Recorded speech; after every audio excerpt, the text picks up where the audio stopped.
Hey y'all, hello everyone, hello. My name is Chima or Chichima. Welcome to my channel. In today's episode, I normally do reviews of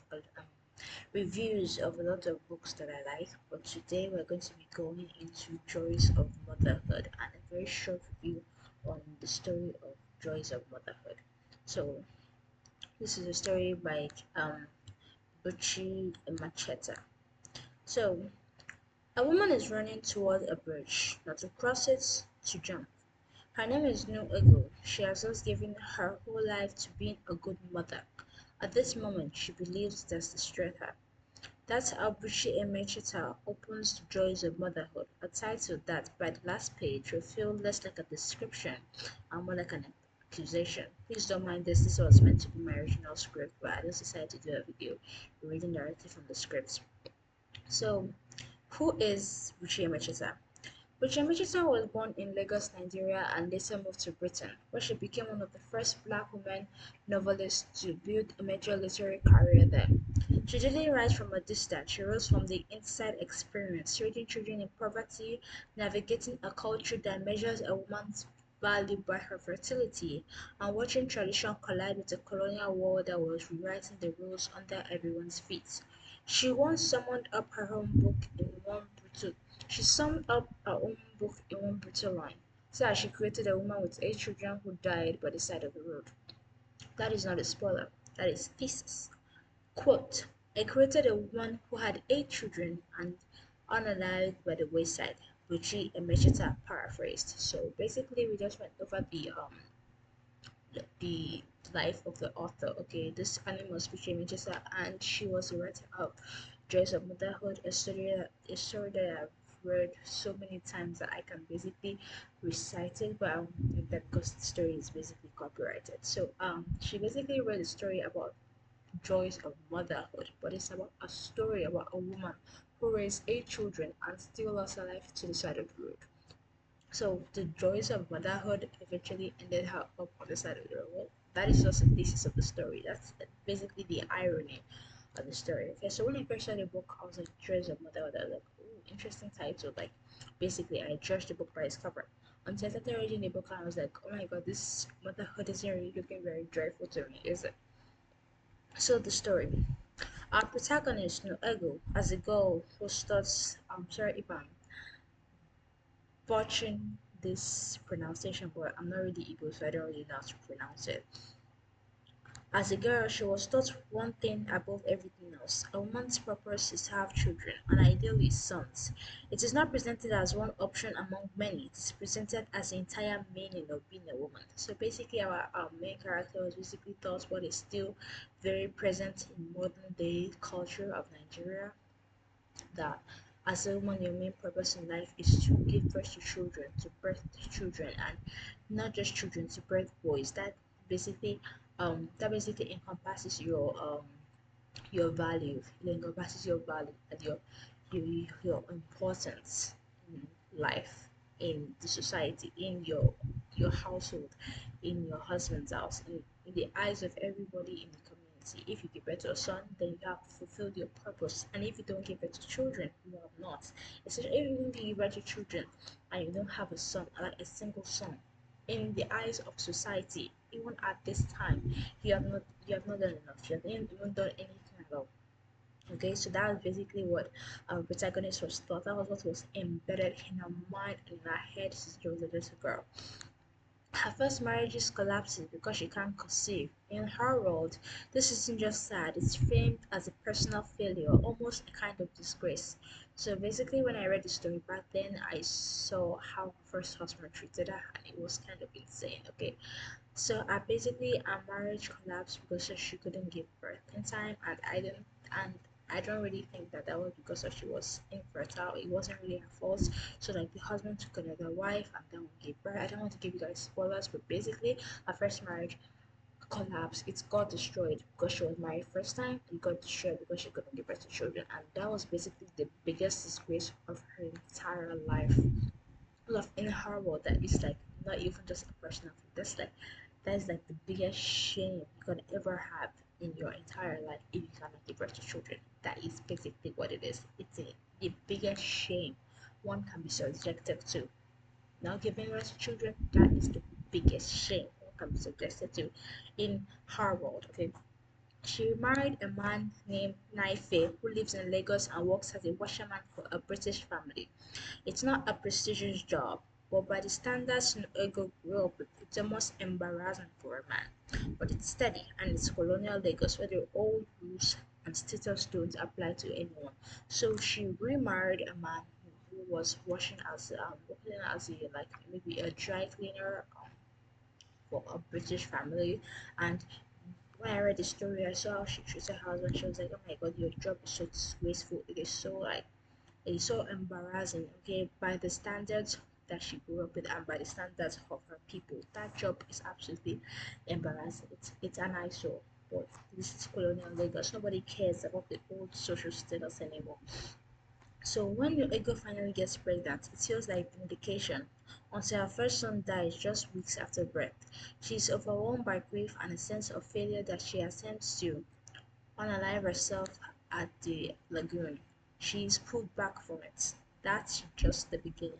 So, when the Ego gives birth to her first child, that is the starting of the book. If you read Joys of Motherhood, when you first read this first chapter of the book, that is the first thing you're gonna get hit with. You're gonna be like, "Hello, I bought this book because it's Joys of Motherhood, but this is book isn't really pretty joyful right now." So, she had a first child, but the child unfortunately didn't make it to adulthood and died 2 weeks after birth. So that was okay. Nnu Ego goes on to have more children, several sons and daughters, and the rest of the novel is in a sense a slow, unromantic reality of what that cost her. World War II breaks out, Naife is conscripted, the household is thrown into poverty, Nnu Ego is left to hold the family together, selling goods in the market, stretching almost nothing to feed her children, while still being expected to perform the role of devoted, self-sacrificing mother. So basically, the World War II broke out, and she basically, you know, at the beginning of the story, the irony was that if you don't have children, you have failed. But now she has a lot of children, but she still failed because of she can't even take care of those children that she has. She has sons, she has daughters. She, if she was in her traditional home, she'll feel so vindicated right now, but she's not. And in this particular situation, that is, even with all the many children and sons and daughters, she still cannot take care of them, which is quite pitiful.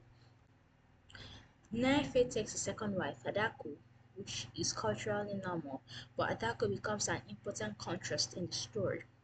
When Nuego pours everything she has into traditional path, Adako eventually walks away from the marriage entirely, builds her own income and refuses to accept that her worth depends on producing sons. Slay. Okay, I'm sorry. Slay, okay. So when Nnu Ego basically sits in a particular position, stressing out herself, basically stretching herself and squeezing herself dry to be the traditional wife, to be the perfect traditional mother, to be the um to be the household wife. Adako walks away, she makes her own money, she takes care of our one daughter that she gave birth to. She says that there is no way that anybody's going to measure my worth by giving birth to sons. And that was one of the biggest things that she ever did. She was like, "Hell nah, nobody is going to decide my worth with how many sons I give birth to." So she walks away and she makes a name for herself. She does great things for herself. One day it goes to there and just continues rotting and stretching herself dry for her children. Nnu meanwhile sacrifices for her children, especially her sons, whose education she prioritizes over her daughters. Because she has been taught that's where a family future lives. She pushes her daughters towards trade and early marriage instead. It's sad, honestly. So basically, all the stuff that were pumped into her head that daughters are inferior, sons are superior, that's what she did to her children. She prioritized the education of her sons over the education of her daughters, and that eventually led to her pushing her daughters towards early marriage and trade instead of giving them proper education to make a name for themselves. And that is the exact same thing that happened to her, and that is how she ended up in this situation. Basically, she reflected her own failures in life onto her children. It's not her fault though, it's how she was trained. But this the consequences of that training later ended up we saw where she later ended up, right? She ended up on the roadside, unalived. All the sons are superior to daughters, sons are superior to daughters, and she basically did the same thing to her daughters. You know, and when her sons grow up, they leave. Some go abroad for further study and essentially vanish from her daily life. The devotion doesn't come back the way she was promised it would. By the end, Nnu Ego dies alone on the roadside without the family gathered around her she spent her whole life building towards. This story is genuinely so sad because after putting everything into her son's education, after putting everything into the education of her sons, after basically putting all her resources, her mind, her life, everything into the education of her son, they basically leave her alone. She is not promised these the the outcome is not what she was promised as a child. She was promised as a child that when you invest in your sons, you invest in sons, you push your daughters so much trade and early marriage, that everything will be all right, everything will come back all nice. That did not happen. Okay? That did not happen. She was eventually left alone by the daughters that she pushed away and the sons that she drew closer. She was left by alone by every single person. Her life was wasted away basically being the ideal mother. And Adaku lived long. Adaku lived her life. She enjoyed her life. Her daughter had great education. Her daughter lived life. She lived life. Why Nnu Ego decided to follow the traditional path and ended up on the roadside alone with none of that family that she sacrificed so much for. Sad, honestly. And then the cruelest irony of the entire book. The community holds elaborate rituals afterward to honor her fertility. They celebrate the symbol of the good mother, not the woman who actually lived and starved and sacrificed and died exhausted. Why is the title so ironic? Because Emecheta isn't mocking motherhood itself. She's putting the ideology of motherhood on trial. The version that isn't patriarchal, colonizing society sells women as the only path to what? Nnu believes completely that children equal security, love, and status in old age. The book slowly dismantles that promise piece by piece without ever pretending the alternative, resisting tradition entirely. Like Adaku does, risk-free choice. It's some easy risk-free choice either. This is really the end game of the entire novel. Motherhood as both Nnu Ego's greatest source of meaning and the very thing that consumes her. So basically, she was a great mother, but she never lived for herself, and she died alone. She was promised that if she invested every single thing, every single resource in her daughter, then everything would go amazing, everything would go splendidly well. But that did not happen. She ended up on the roadside alone, and the community celebrated her fertility and the good mother, not the one who starved and was devastated and died alone, exhausted on the roadside because she had nobody, she had nothing that she was promised. That she was promised that when she invests everything in her children without even thinking about herself, that she was going to get rewarded with security, love, status, that she was going to come back and take care of her. That did not happen. That did not happen, and it's quite sad. Colonialism, the other main character. You can't separate Nnu Ego's story from the world she lives in. Colonial Lagos is reshaping everything. Money now matters more than land and lineage. Christianity is shaping the ideas of marriage and family. Western style education becomes the new currency for status, which is exactly why Nnu Ego bets everything on her son's schooling. Emecheta doesn't paint this simply as good or bad. Colonialism erodes traditions that were often harmful to women in the first place, but it doesn't replace them with liberation. It just changes the shape of the trap. Nnu is caught between a fading world that told her motherhood was everything, and a new world that doesn't reward that sacrifice. So colonialism is another great aspect of the story. Generally, Nnu is actually a very tragic character because she grew up with the ideology. She grew up with the thought. She grew up with the mind. She grew up with the training that being a mother was going to liberate her, was going to make her, it was going to secure her. Okay, she was going to, after all the sacrifices, she was going to get something out of all those sacrifices, but that did not happen because of change. Everything that was the world was changing. Okay, ideas were changing, things were changing, like everybody's mind, the way everybody thought was changing, and the kind of ideologies that were in her head, that were placed in her head since childhood, had changed. They weren't the same anymore. So basically, with all her sacrifices, she grew up in a world that told her that if she was a great mother, that she was going to get rewarded. But that did not happen because of the world moved on. Okay, ideologies changed, and her children didn't even reward that sacrifice that their mother made for them. It's so sad. Um, After almost 50 years later, this novel still lands hard because it's asking a question that the cultures haven't answered honestly. What happens to a woman's identity when it's built entirely around what she does for other people? Nnu Ego isn't a cautionary tale about being a bad mother. She's the opposite. She does everything right by the rules she's given. And the book argument is the rules themselves were the problem. Return to the bridge image from the cold open. So when we come back to that opening image, a woman running towards a river, ready to of her a dead child, we understand it differently by the end. It's not one tragic moment, it's the logical result of a lifetime spent believing that her value was conditional. So basically we don't know Nunu Ego as a character, as a woman, as a person, as her own human being. We don't know her. She doesn't have an identity. She was the perfect mother by the traditional rulebooks.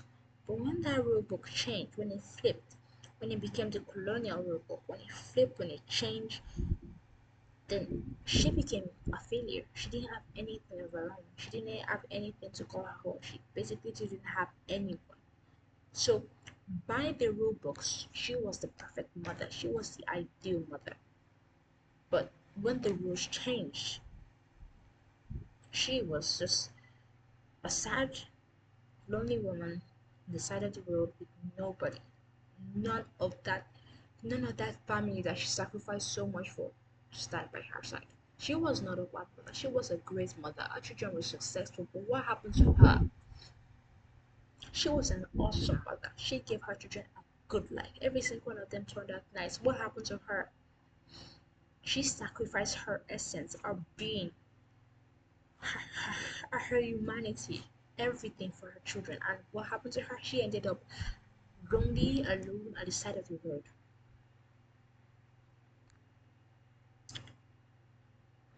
So, genuinely, this story was so sad because we do not know Nnu Ego as a character. We knew her as a mother, a great mother that did so much for her children, but those children never paid her back.